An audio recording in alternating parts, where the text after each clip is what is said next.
Most people are too lazy to do this, but it saves homeowners a fortune.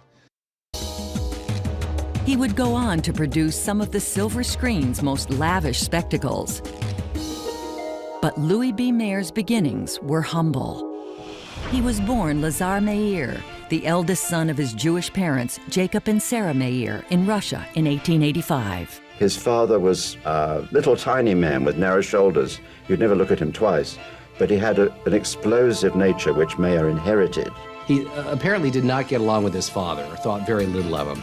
But his mother, he had her chicken soup recipe on the menu in the commissary. I mean, if an actor wanted a raise, which Louis B. was always loath to allow, all the actor would have to do is say, I'm trying to buy my mother a new house.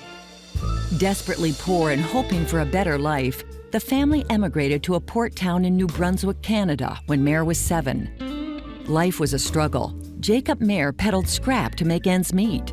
But it was from these difficult beginnings that Meir honed the survival skills that would equip him for the ruthless world of Hollywood. And from the time Grandpa was in kindergarten, at the end of the school day, he would go out door to door and ask people if they had any extra scrap metal. And this sounds like a Mickey Rooney picture, I know, but he literally had a whole gang of kids, by the time he was in 8th grade, corralled, working at his direction. Fueled by ambition and dreaming of America, Meir left home and moved to Boston when he was a teenager. There he met his first wife, Margaret Schenberg. The demure Margaret, who came from a well-to-do Jewish family, represented everything he wanted in a woman. Grandpa had a certain bravado that appealed to her, a certain flourish, and he wooed her. The couple married in 1904. Their 2 daughters, Edie and Irene, were born soon after. To feed his family, Meir began taking odd jobs, including a job as a ticket taker at a movie theater. It was a chance opportunity that would change his life. Motion pictures were still considered a novelty, but Meir immediately recognized the potential of the new industry. He was poor growing up, and he understood what a relief it is to go and be entertained, how you must have that relief in your life. Soon after stumbling into the industry, Meir heard that a rundown theater in the nearby suburb of Haverhill, Massachusetts was for sale. It was called the Gem. Some people jokingly called it the Germ because it was that run down. And he just had an intuitive feeling that this would be a good business to get into. Restless and ambitious, the 22-year-old entrepreneur boldly borrowed $600, the equivalent of $12,000 today, and bought his first theater.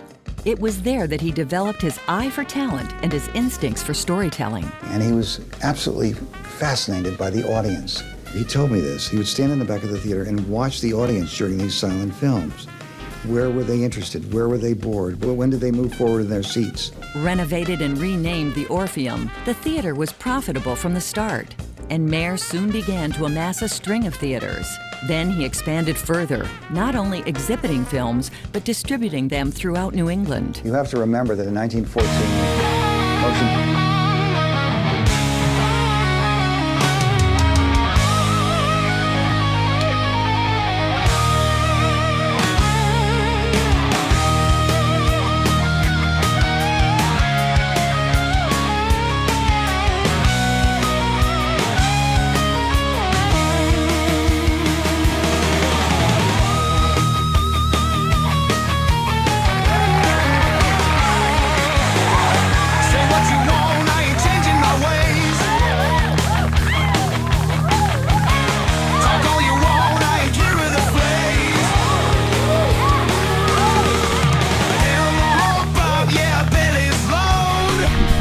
What is up?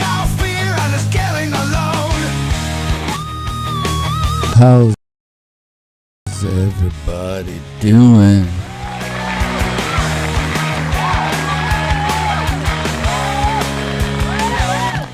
It's a wonderful Friday morning, and I feel pumped, man. Let's give it up to LinkedIn Live. Yeah, baby.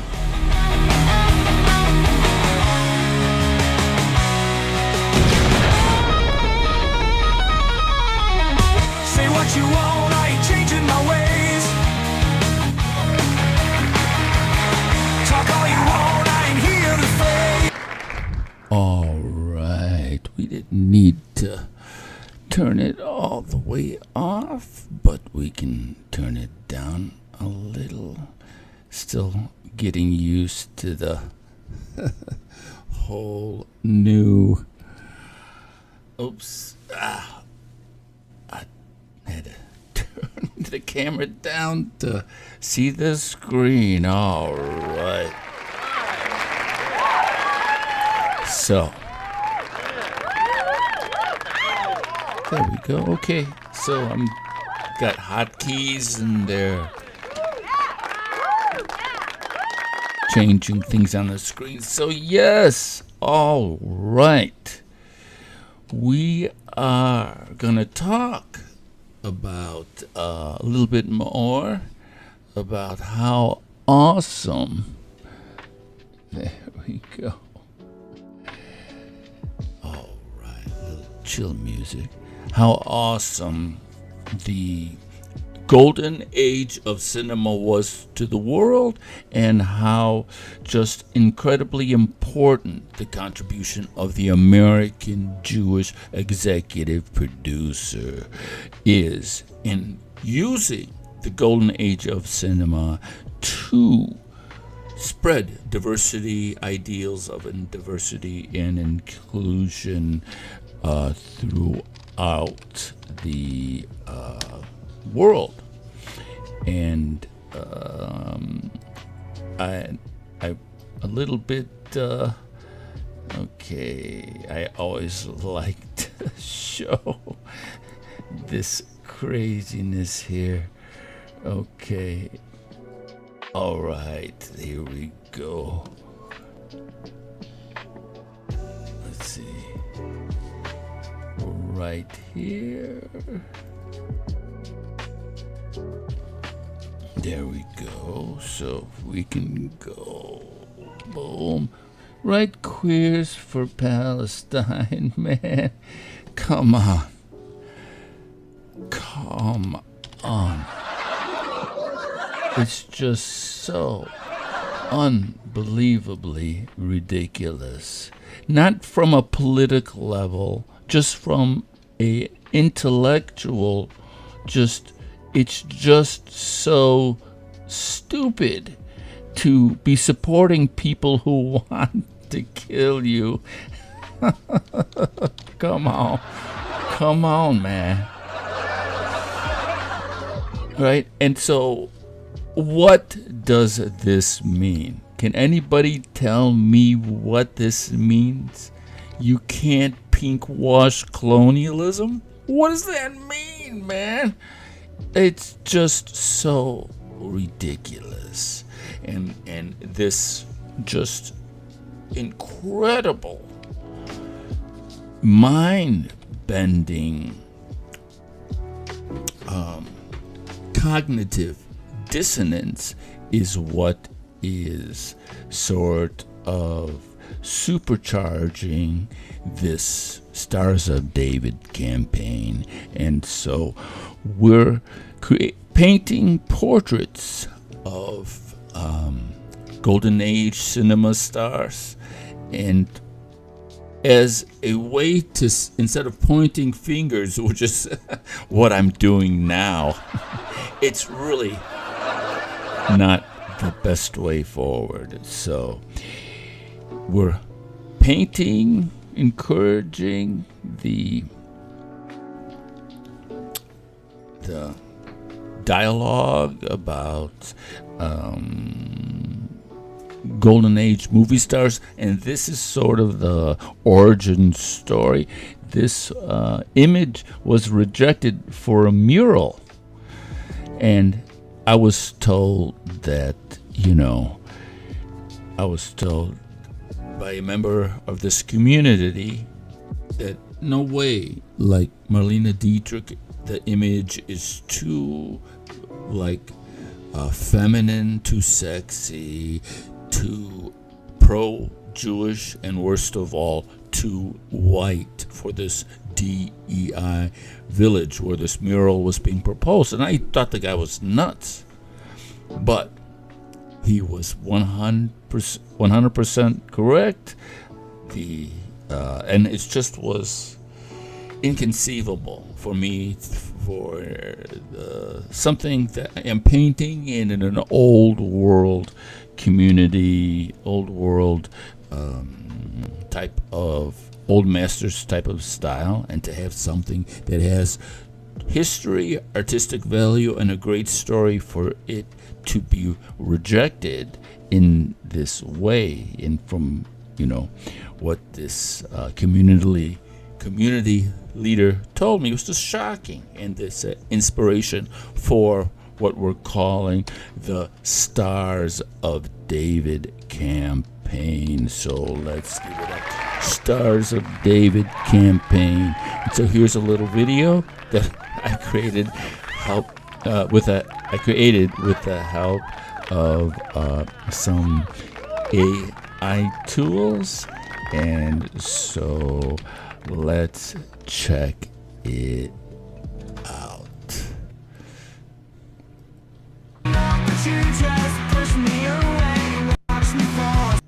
Let's start from the top. Here we go. I try my best, gave you my love, but you just push me away, watch me fall, scream and shout. My heart's on fire, but you don't leave it here, you don't admire. I'm not good enough, it's crystal clear. You keep me locked up in this prison of fear. When my heart is asleep, bleeding for you, but it's never enough, nothing I do.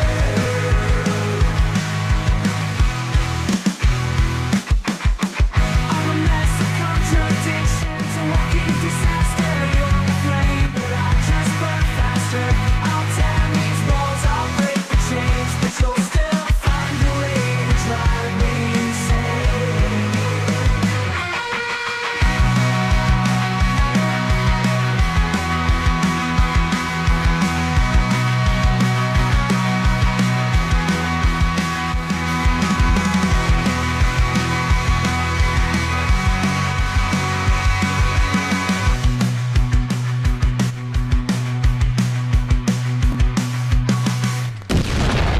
Oh yeah, baby, it's Explosion Friday.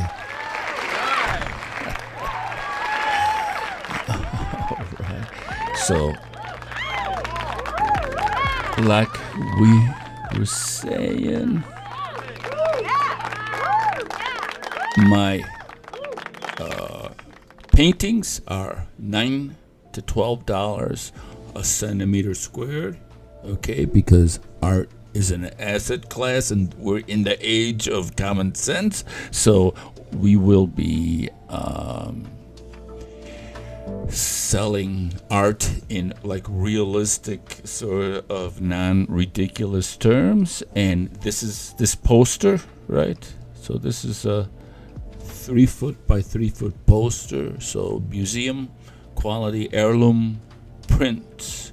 One-of-a-kind prints are $1 a centimeter squared, and during this broadcast, they're 50 cents a centimeter squared, 3 foot by 3 foot. We'll have other sizes and offerings soon, but for right now, this is what we got going.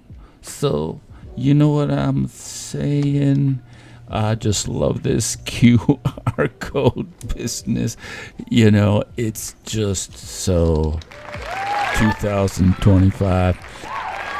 Take a screenshot and you can point your phone at that little weird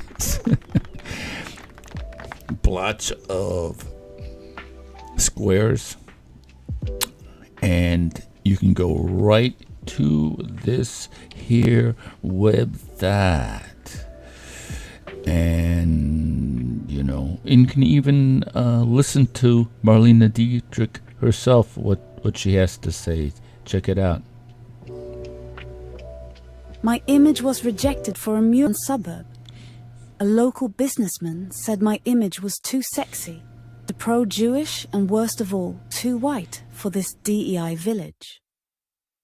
Jewish culture exported diversity through the golden age of cinema to a worldwide audience. This village made a mistake. Yes, indeed, this village made a mistake. Oh, okay, so my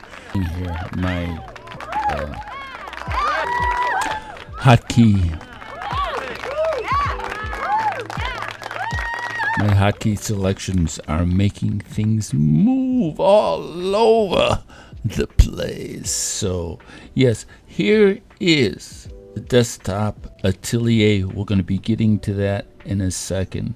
So if you go to the website, right, use this promo code. I love this promo code. You have the mindfulness painting method. I go through this the dimensions of this method, that this Louvre-inspired method that is just incredibly. It helps you focus on nothing, and I'll show you in just a second, because we're gonna rock out with our blockout, baby. Come on, you have to. And I talk about what we do. We destroy the image in a certain way to build it up in a realistic sort of old masters Louvre-inspired technique. All right. And we're calling this the Stars of David campaign. Why am I getting into my Stars of David campaign? Anyways. Yeah. So, where was I? Okay. Yeah. I know what I wanted to say. So, yes, like we were saying. Oh, I didn't do this one thing I wanted it to do, but that's okay. We can still go here. And so, Louis B. Mayer, Metro Goldwyn Mayer. They were, and as you saw in the cold open, like they created the American Dream Factory with the golden age of cinema and the studio system. It was, and you saw how in the cold open they said, at a young, he's 22 years old, and he was fascinated about, how people, what they would react to. And then you had Edison and all of his people with their sort of movie-making thing, which is just totally boring, and nobody wanted to see what they were producing. And you had these Jewish immigrants that came in and started to tell stories and pay attention to what people wanted to see. And through that ethic, instead of pushing what you think people wanted to see, and sort of trying to get data and understand what's going to engage people, sort of like what we do today with analytics. You see, in the early days of cinema, that you have stories of diversity and inclusion that you don't have anywhere else in any other sort of art form, throughout the world. And so it's, if you just take, without the whole thousands and thousands of years of the persecutions, the pogroms, and the different parts of Jewish history where you deal with oppression of the culture itself. If you just take the golden age of cinema and look at it, right? And the inclusion and diversity that you see early on, to take this stance as part of the LGBTQ community and say, like, oh, Jews are colonialists, you know, pink-wash colonialism, like this anti-Semitic thing that this leftist crowd is trying to create. They're creating a fantasy world so they could just weep for no reason. Do you know what I'm saying? But if you look at it, okay, so here's my desktop studio we're gonna get to in a minute. And so under Louis B. Mayer's leadership, MGM became Hollywood's most prestigious studio, known for its star system and high production values. And despite facing anti-Semitism in America, Meir created opportunities for diverse talent. It's difficult to speak. I get a little bit of a delay here, so sometimes my words get jumbled up here.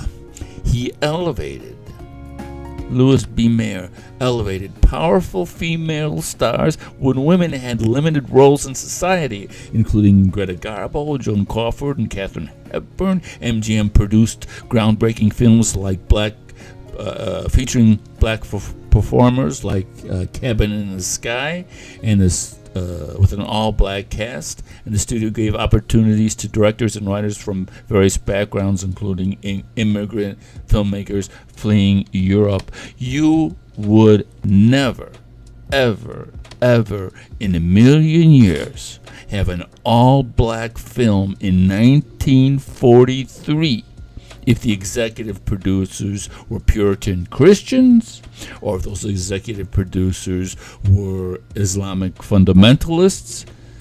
It never would have happened.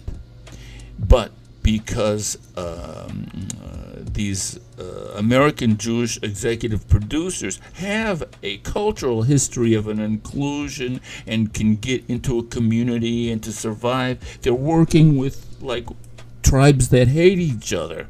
So Jewish people like, man, let's just do some business, let's get something done. And so you got one tribe, they can't stand this tribe, and they're like, what are you doing? How can you do business with these people when we can't stand them, right? But this idea of being able to be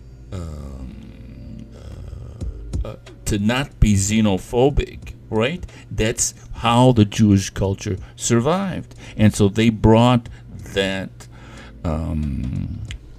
this ability to deal with all kinds of different cultures to the golden age of cinema. And that's why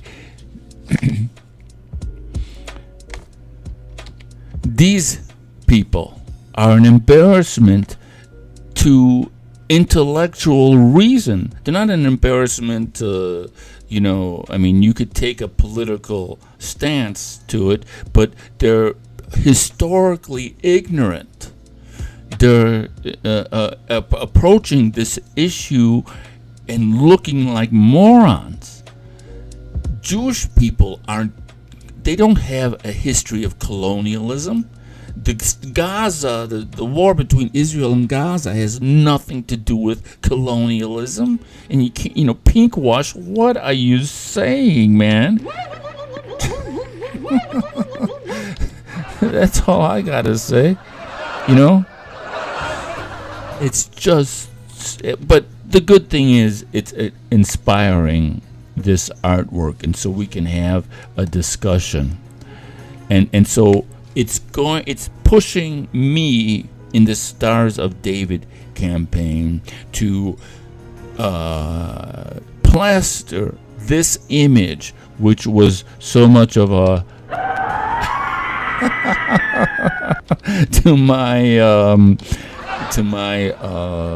to this DEI community, right?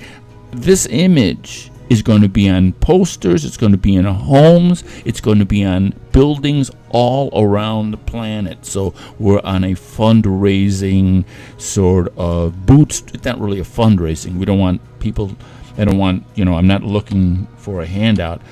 We're just going to bootstrap it with sales.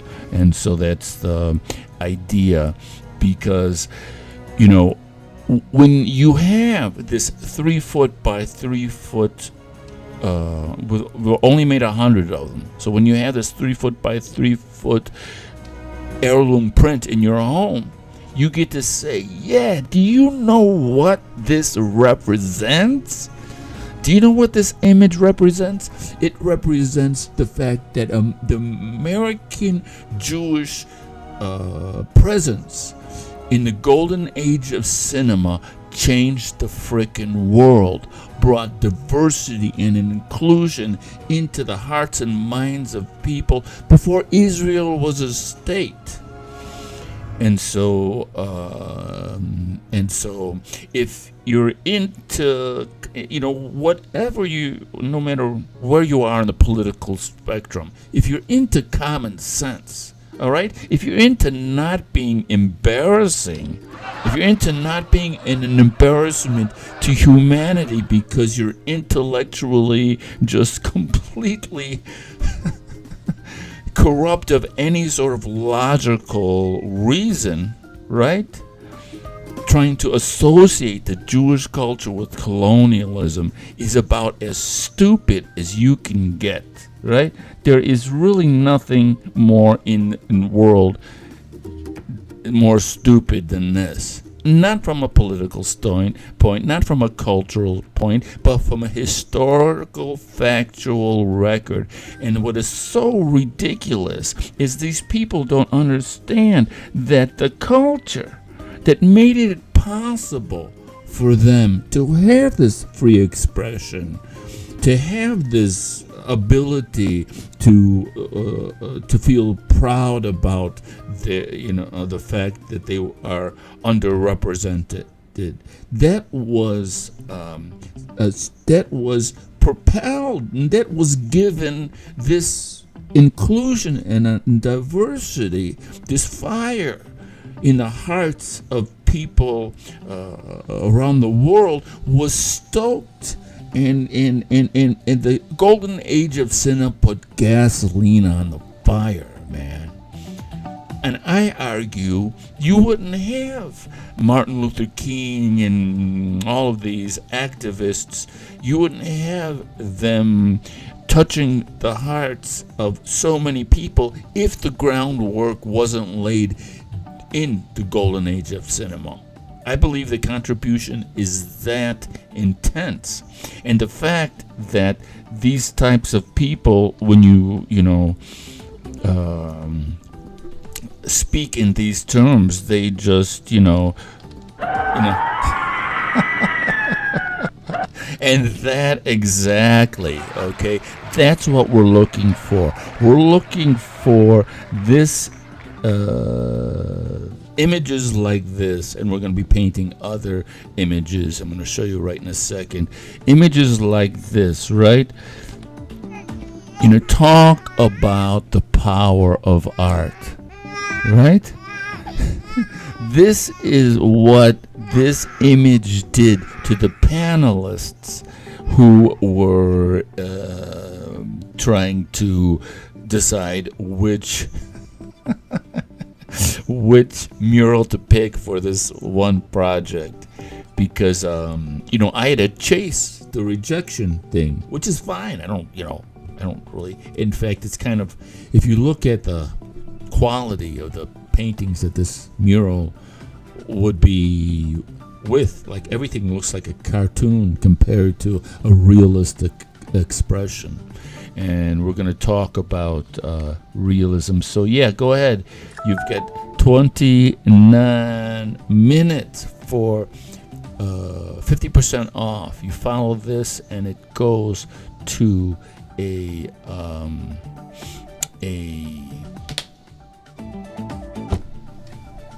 invoice. PayPal invoice, and you can pay for it right there, and we'll be in touch, and we'll start to get everything prepared to deliver your heirloom poster, heirloom print, one-of-a-kind heirloom print. And can you imagine, right?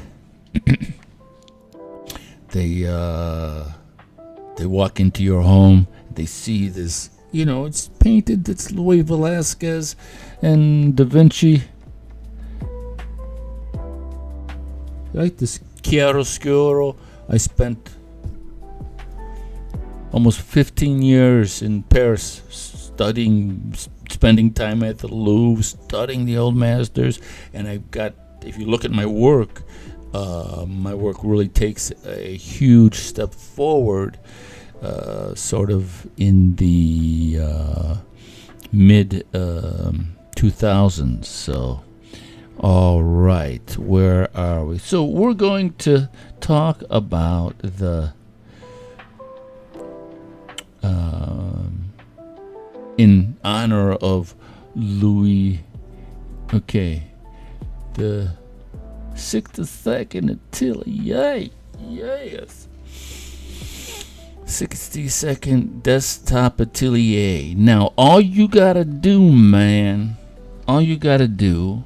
is find a desktop easel, right, that you can put next to your computer screen. Now, it could be an easel that goes all the way to the floor. It doesn't matter. All that matters is that you have a computer screen next to your easel. Now, that's sort of not how, this is the way, this is sort of AI is helping me to get the idea across. But you want to look here. This is all you need. You need 10 brushes, a palette. We're just going monochrome at the beginning. This is all you need right there. And then you have to set up your own desk the way you like it. That's sort of the point of these images. But you want it to look more like this. Your desk should look more like this, like that, right? So this is actually my how my desktop working environment looks. And here we go. Here's my desktop. So I'll show you. We're gonna go live on the 60-second Desktop Atelier. Okay. So we're counting down now. Moving my keyboard over. All right, 10, 9, 8, 7, 6, 5, 4, 3, 2, 1. All right. Okay.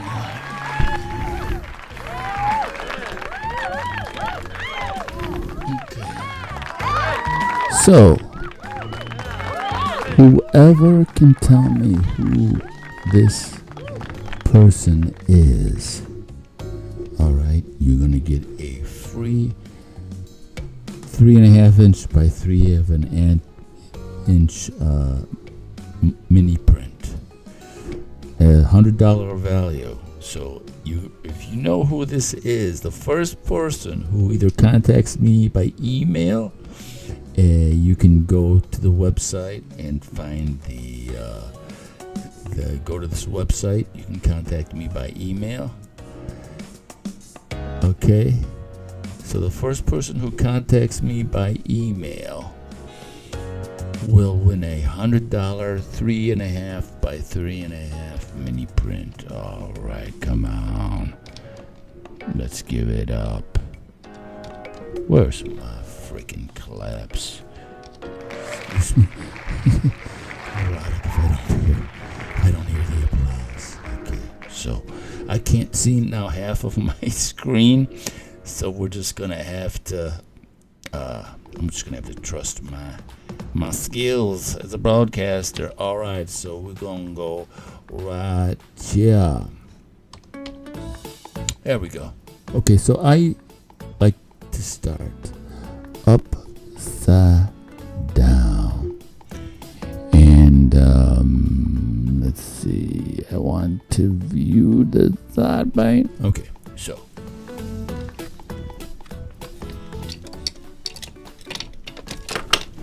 got all of these. So these are all like dollar store things. And I'm just hooking my canvas to the, and as you can see, this is like a $9 easel I got on sale. This is another like I think this was also $9 for sale at the local supermarket. It's a silicone, right? And then this is a wood panel. I think, I don't know how much that cost, but anyways. So these are a little bit too aggressive. These don't create so much pressure. And I just found this too.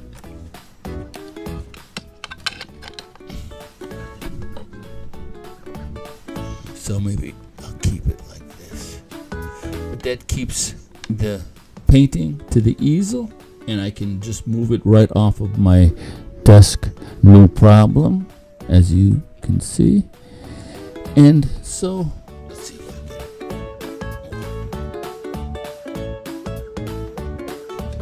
can. Perfect music.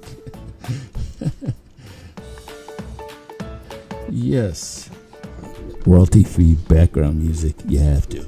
Okay, so here we are. We talked about this last time, and so we bring it down to this binary level, and all we're doing now is we are securing the perimeter. This is not about emotion. You're not emoting. You're just chilling out. And you're looking to put the right shapes in the right places. Okay, so I want to show you something. Okay, so with PowerPoint, you can go like this, right? So I'm going to go and then so we're going to put up a grid. All right, so I don't know if you can see that, but there's a grid there. So eventually, as you get better, if you take this seriously, you're not going to need to do this as much, right? But just so you know it's there, you can actually like right here. Let's see if I can. Okay, we're gonna go for a slideshow. I don't know. I wish it would just remember this setting. Alright, so slideshow, current slide. Come on, you can do it. Alright, so right here, right? So we can check. Oops. I did this last time.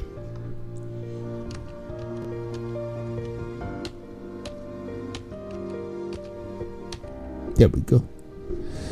We're going to check these different areas. Now I was going to paint, use my cursor as a painting thing. That doesn't look like it's going to work because it keeps changing. I gotta change the thing. Anyways, we're gonna abort the thing, the presentation. We'll just go like this. Okay, so if you look, this line right here is 10 right through. Can you see that? I'm going right there. So that says 10 centimeters. Hook and go. See that? Can you see that? Hook and go, 10 centimeters. So then we hook and go from the left, 16, hook and go, 16. You see that? So by using this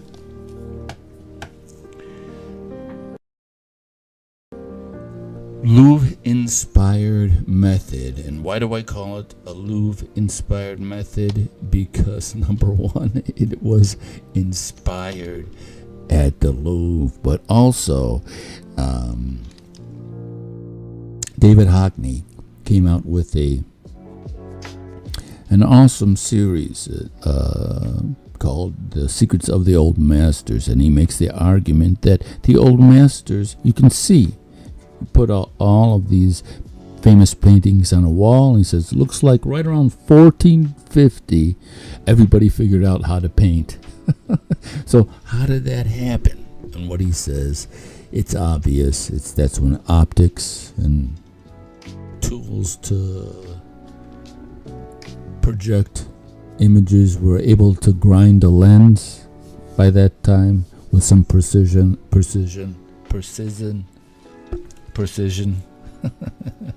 Some words are hard with this delay. Anyways, so yeah, what he's saying, what David Hockney is saying is that people are like, modern art, the camera, the photograph replaced the realist painter, man. Right? That's what they say. But here's the real deal.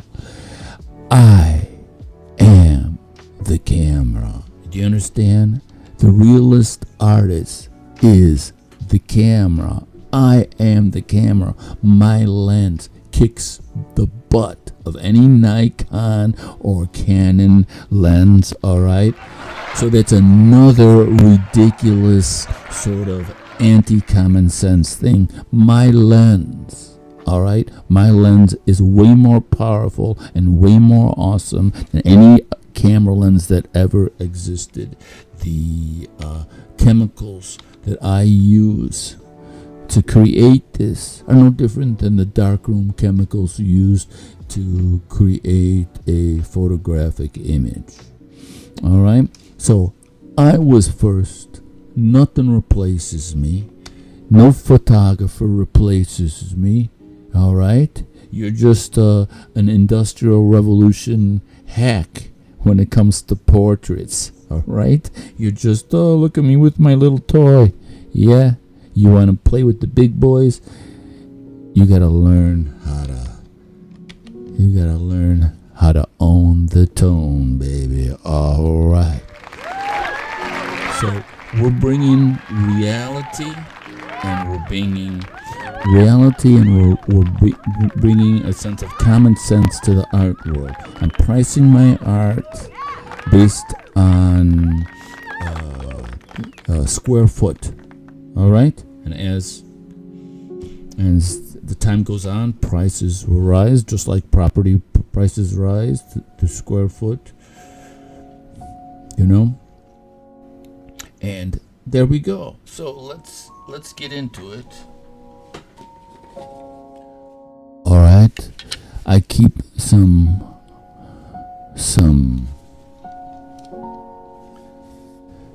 paper towels on, just like this. No, just kind of like that.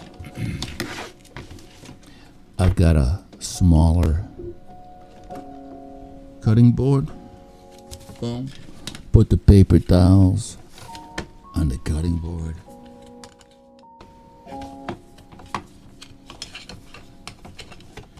Like that.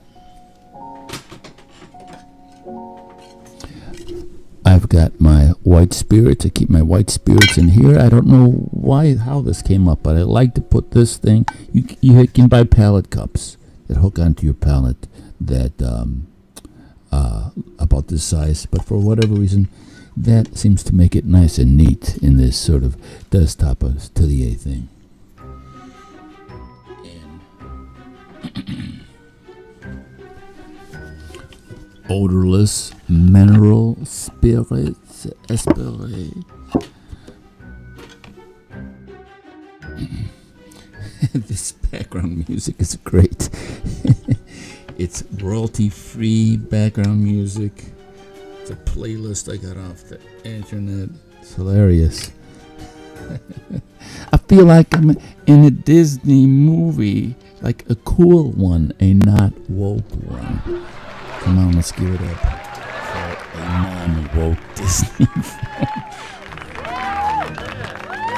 Okay, so where were we? So what I want to do is I want the centimeter. Okay. I want the centimeter on the screen to be the same size as this. So I'm just going to, I think it's, yeah, I think it's 95, if I got it correct. Yep.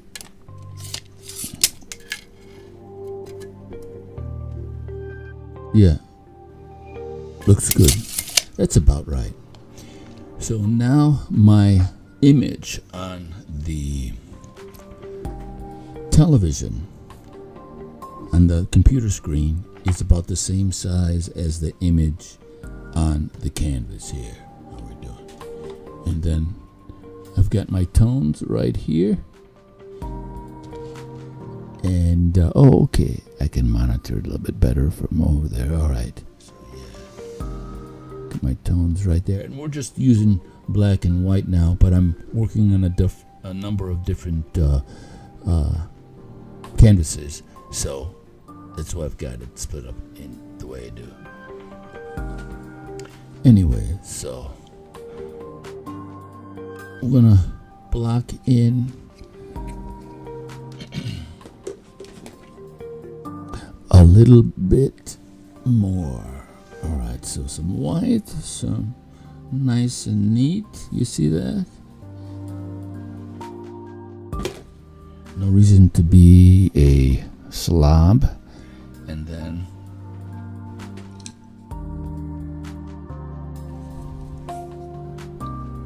one brush for the dark tones, one brush for the medium tones, and one brush for the light tones.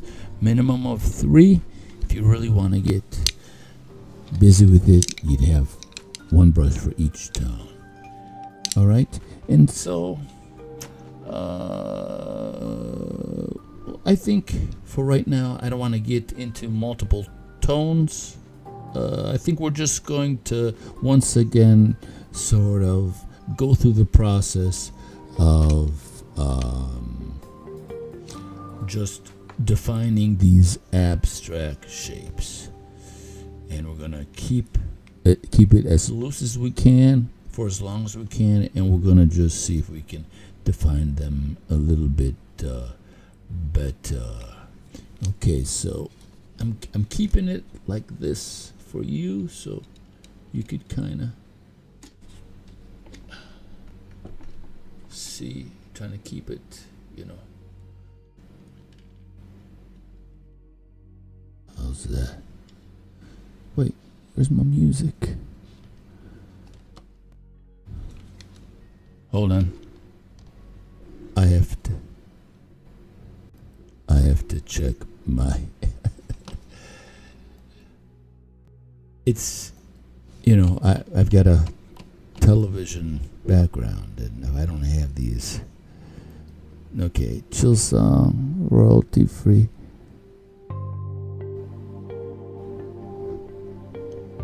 Hey, you know what? Let's do some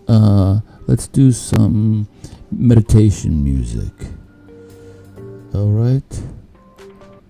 Here we go.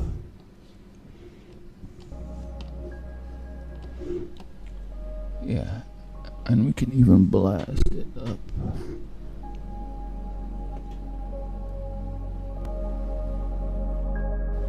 All right.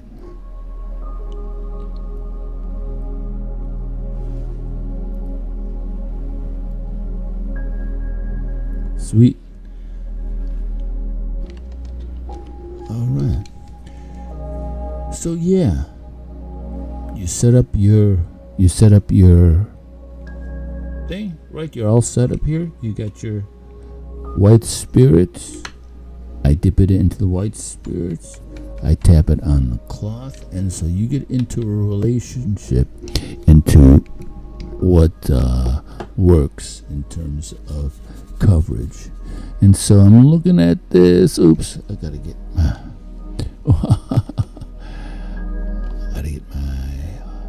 there it is. All right. So yeah, man.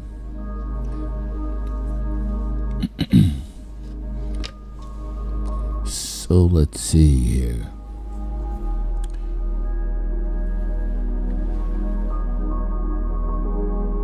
It looks actually pretty good. This we can,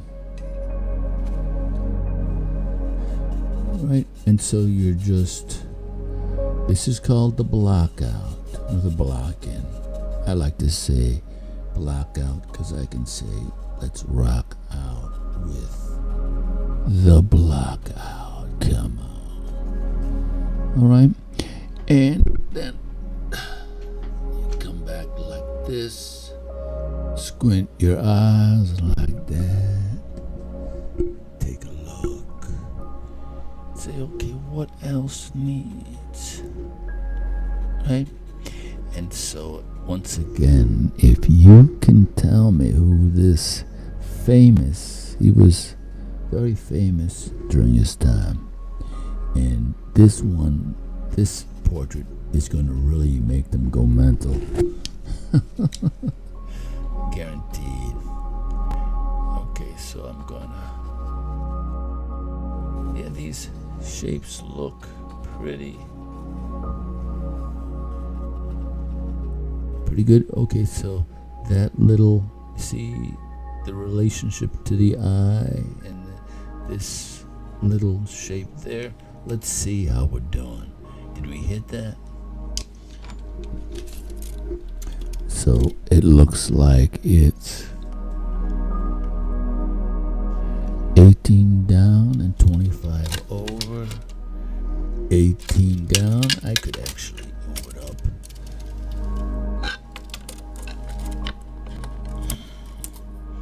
And 25 over, baby. And so these little wins just make you so happy. So it's, I can move it up just a touch. Anyways, so you keep it as loose as you can for as long as you can. And what I like to do is to, create a fast motion sort of representation, and so that's kind of difficult to do while you're going live. So I'll jump into this deeper on my own, and then we'll talk about what we did.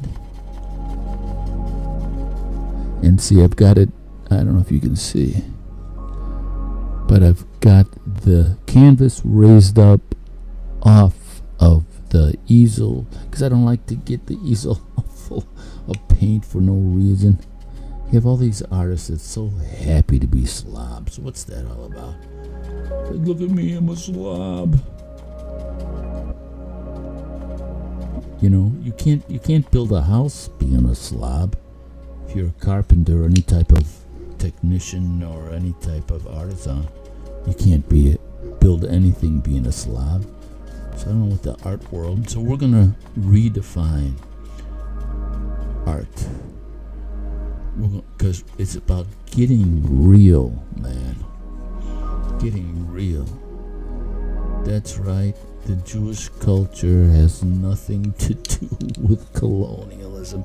You bunch of goofy, embarrassing morons, man. And yes, the American Jewish culture brought diversity and inclusion to the freaking world, baby.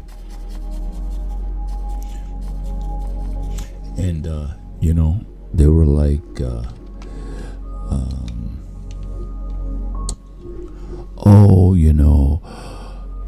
Louis B. Mayer, he had these contracts and you were like locked into this contract and, blah, blah, blah. Okay, nobody forces you to sign the contract, number one. And number two, what are the 3 pillars of capitalism? What are the 3 entities that define every capitalist endeavor? Number 1 is an asset, right? Something that pays you without being there, an asset class.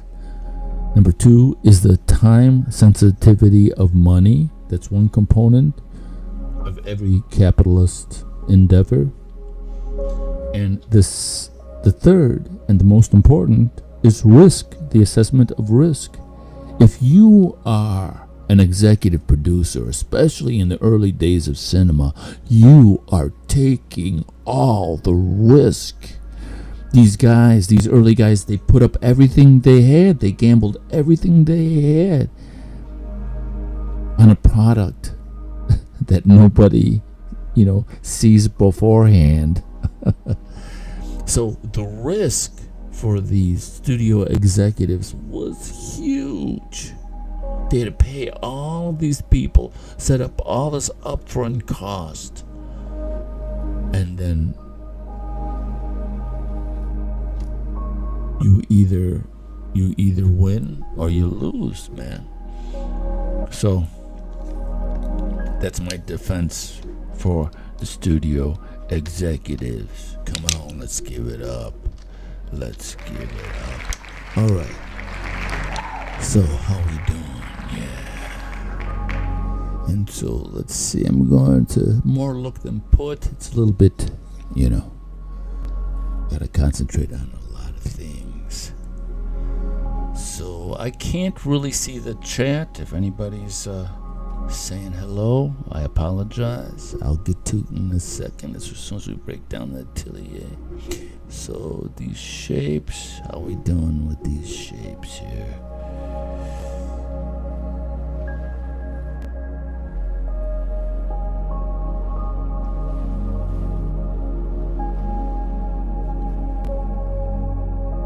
And the awesome thing about this method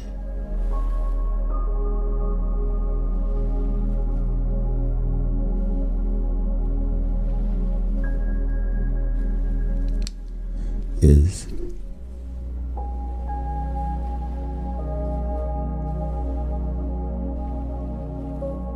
when you're done, you've created something beautiful. All this meditation, right?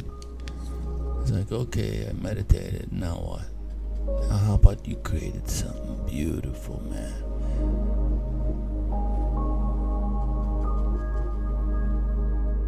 It's what Jerry Feinfeld said, that he meditated every day, helped him with the long days.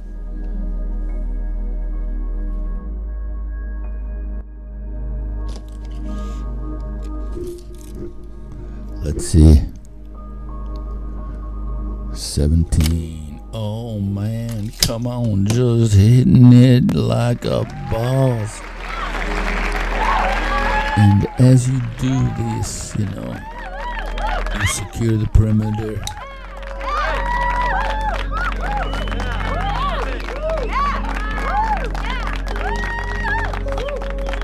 And you're just dealing with the shapes here. You're not painting eyes or noses or mouths.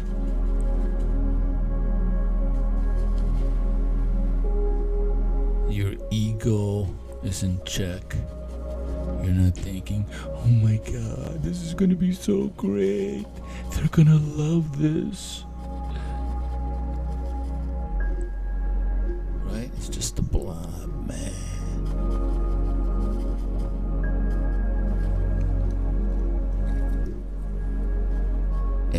every choice that you make, you have to understand.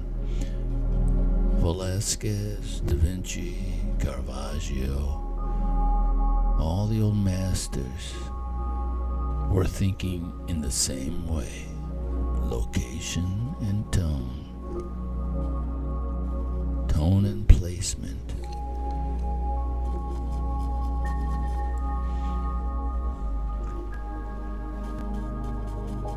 Yep. And as a realist painter, you are the camera. You are. Don't let anybody tell you the camera replaced you. You are the camera. All the other goofballs trying to tell you that you are obsolete. No, they're obsolete because it's the age of reason, the age of common sense. Just not gonna take the ridiculous crap anymore. Come on, we can applause for that. No more ridiculous stupidity. Oh, this art. Look at this artist. He projectile vomited on the canvas. Oh, it's so beautiful. Oh, look, he's using colors of oppression. Oh, did you see the colors of oppression?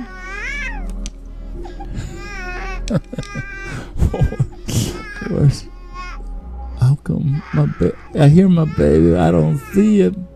Alright, we gotta get my baby in the house one of these days anyways. But yeah, I don't know what it is about abstract art and leftist crybaby nightmare crap. But, oh, is realist painting the art of the colonialist male?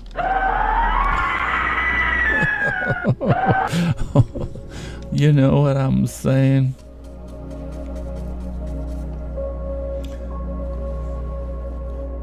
And we get to, and as you see, it doesn't really look like, but I'm moving the canvas up and down as I see fit, because the centimeters here are the same as the centimeters here. Capisce?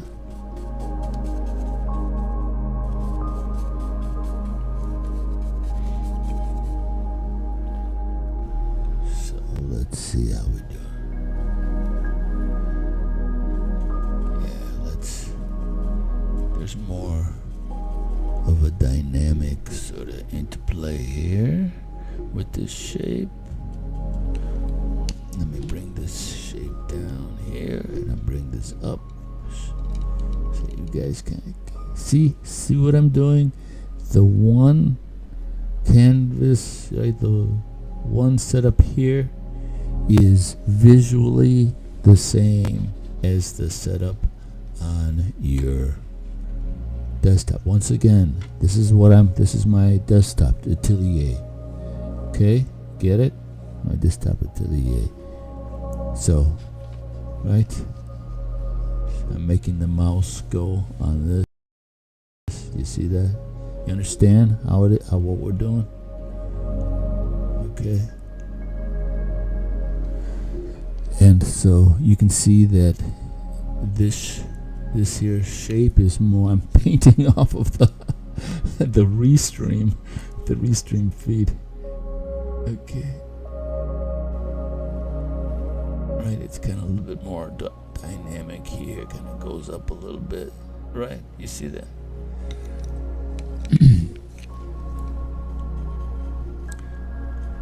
And so I'm looking at this white shape there, right? This part here, right? This part right there kind of comes up. You see what I'm saying there? This kind of goes down a little bit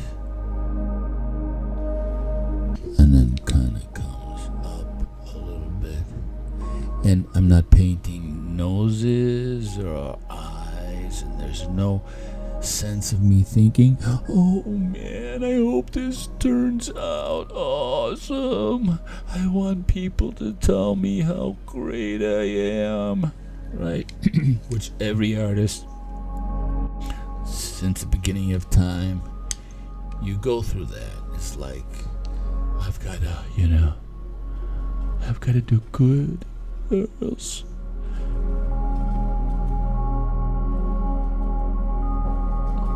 Which is the hallmark of an amateur. The less you care,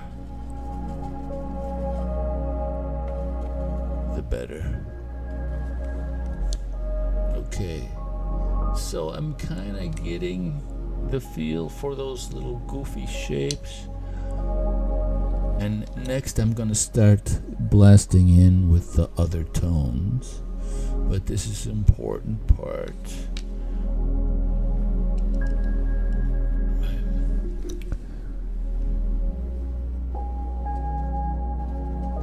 And, there's a tremendous joy, like on a Saturday late afternoon. You get an aperitif going, maybe some pasties. Before dinner, you put in a good couple of hours.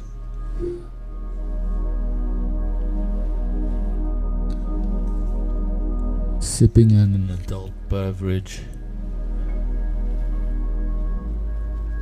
like a civilized person, instead of smoking a blunt at like 10 o'clock in the morning.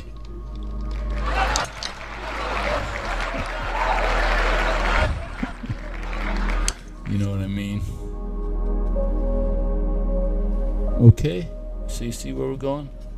Now, once again, the first person who emails me, go here.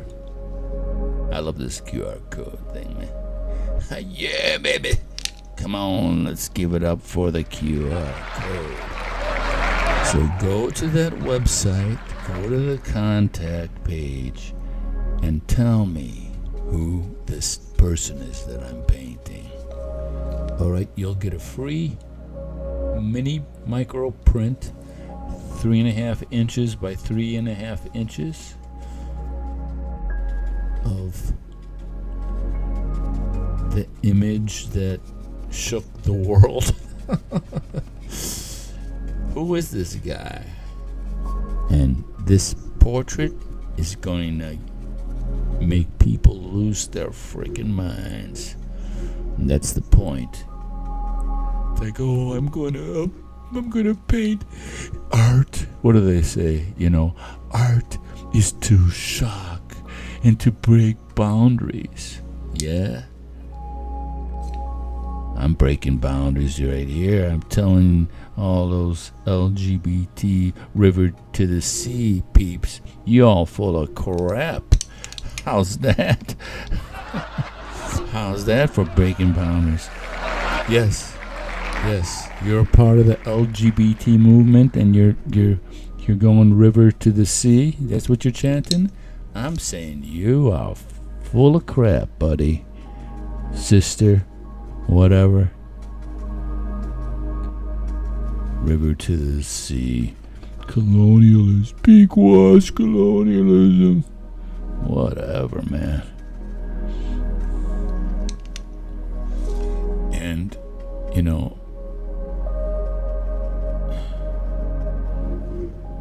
obviously, if you don't get the earlobe correct, no one's going to really know. But this is good practice, man. Just kind of loosen yourself in the abstractness of the shape and getting into the negative and positive areas. It's good practice.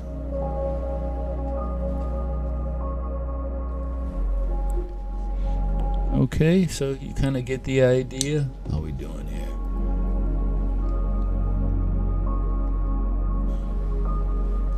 All right.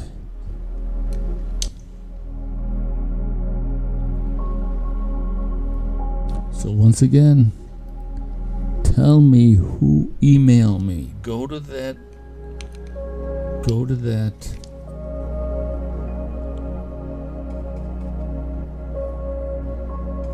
QR code, contact me and tell me who this guy is. All right? He looks like this. Who is this dude? You'll win a $100 mini print.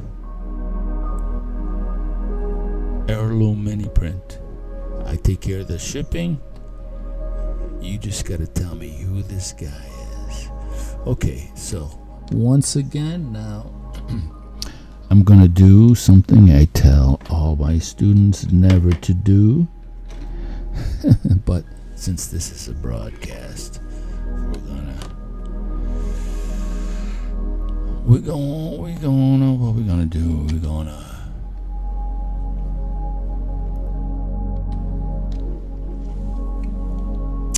gonna get a drum roll going,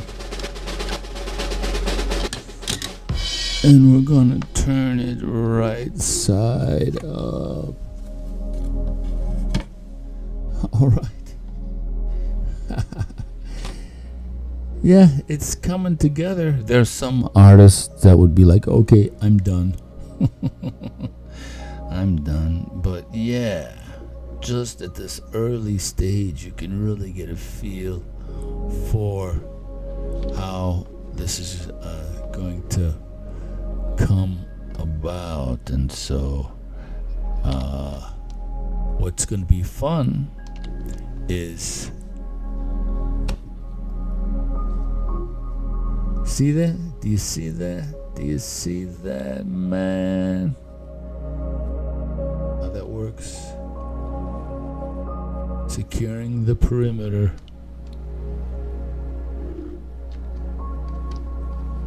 Oops. Securing the perimeter. Keep hitting the wrong thing. There we go. Yeah, man. So this part is going to be so much. See how it's blazing? That's what you want to look for. You want to look for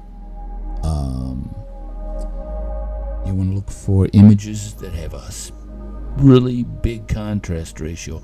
I chose this one specifically because of this, how light this is here and the light that's happening there. This is just going to be so much fun and so easy, really.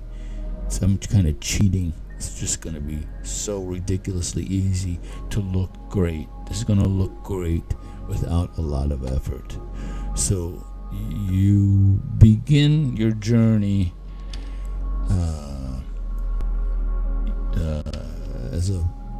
when you're using this method. You begin the journey the moment you decide on what it is you're going to paint, and the more the contrast, the easier. If it's just really straight on and flat, the fact that he's,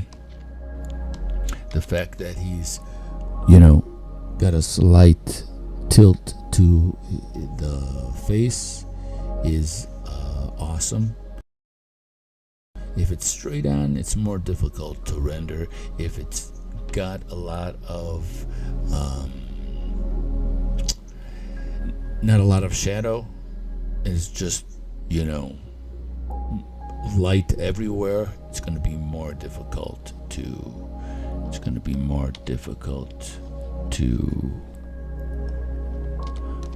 paint. All right, and so in honor of the 60-second atelier, we're going to lock down the canvas. Once again, these are too aggressive, man. These types of clips. I even put padding on there. I know. Losing my mind. Alright. So.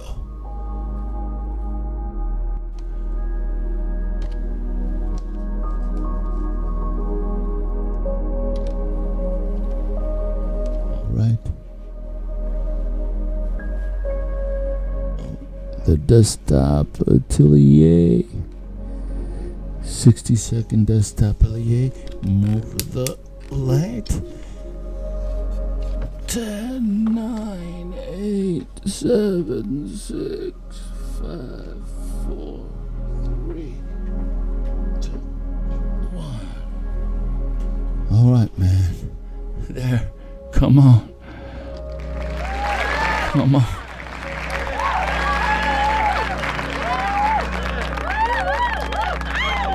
Is that cool or what? Alright. So, what was I? Yeah.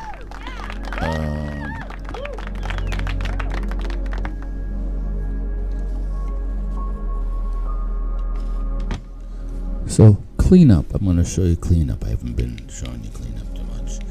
I like to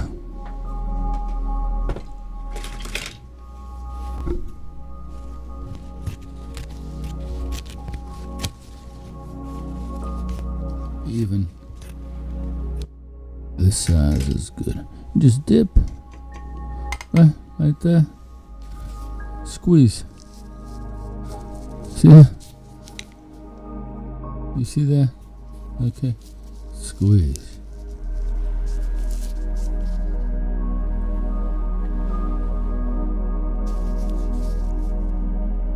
Now, you can either take this and put it somewhere to dry out, or just throw it away. Whatever. Squeeze. See, you see that? Comes up like that. And then once in a while, throw some hot water and soap. Okay. You see? You see?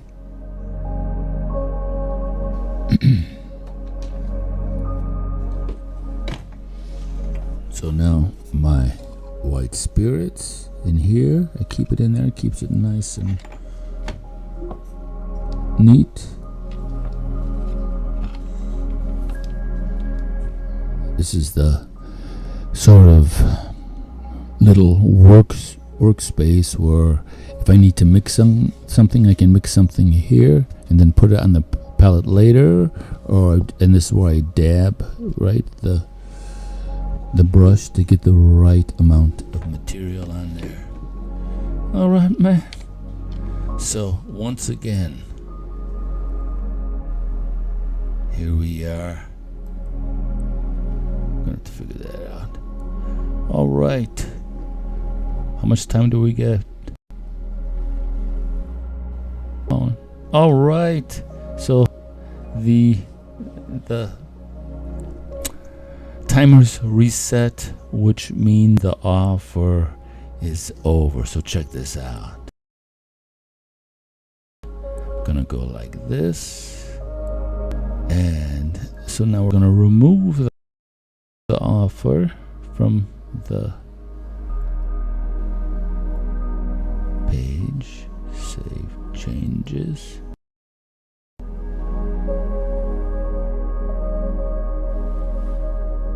Yeah, there we go. We're back. Okay. Cool. There he is. Origin story. More than a portrait, it's a statement.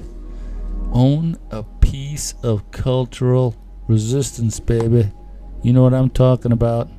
Alright, let's just say shameless self-promotion. Come on.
feeling good.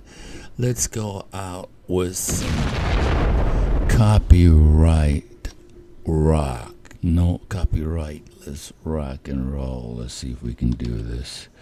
All right. So thanks for watching. Let's see. Yeah. This is how we came in.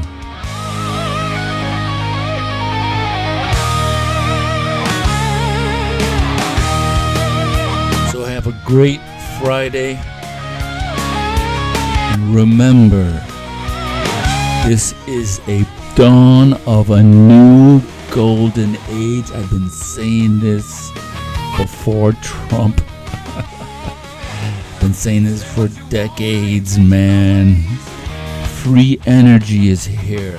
Health, free health is here. We don't need petrochemicals to be healthy. Art that is biologically available to the eye, to the brain, to the heart. That's what we do. And we reject cognitive dissonance of anything so stupid like the Jewish culture is synonymous with colonialism. Come on, man.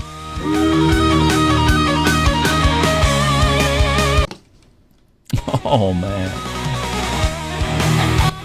All right. Cool.